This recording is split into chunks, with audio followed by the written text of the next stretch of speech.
I'm Norris Aikens, and this is my wife, Miriam.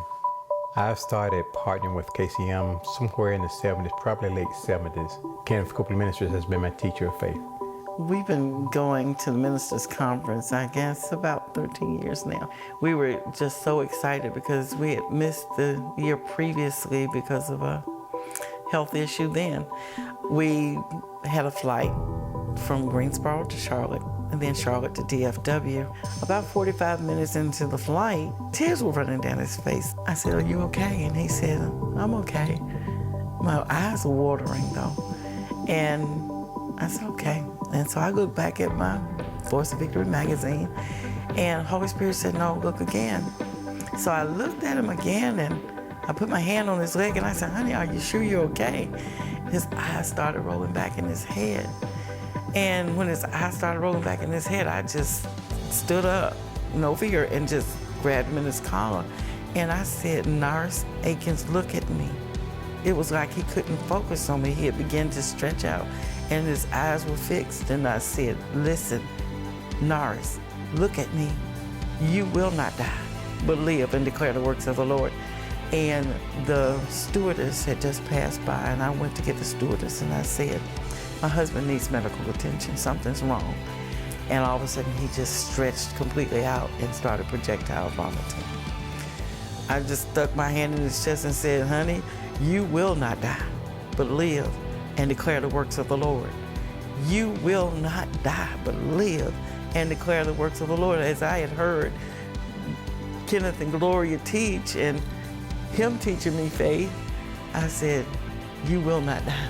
3 seats ahead of us, there was a recently retired ER trauma physician. And as she was assisting, she was trying to get his pulse. And she said, "Well, I don't have a pulse." And I knew then I needed prayer of agreement. And there was a man that had gotten on the plane with something on his t-shirt about prayer, like Eagle Wings Prayer or something like that, that I noticed when we first boarded. And so I just looked to my right and pointed at him as I had my hand in his chest and said, "Be in agreement with me." And Dr. Ford said, "Ma'am, whatever you're doing, keep doing it. I just got his pulse." I saw myself in the airplane above the passengers going toward the front as they were hearing what was going on back there and making I heard their individual comments. And as I moved toward the front, her voice got louder, calling me back.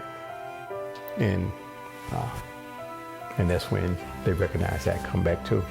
They had the EMTs there ready. They called back in and said, "Do we need well, they brought the stretcher on. They actually brought this little rolling thing on. And the doctor was saying, "Well, I don't think he needs that," because he said, I want to walk out." And so he got up and he walked out. And it was such an awesome miracle. And when we got into the ambulance, the very first thing I did once they got him loaded and they put him in the front, I called KCM and I called the prayer team, and they were quickly there to be in prayer of agreement with us of a speedy recovery, that all things would turn out well.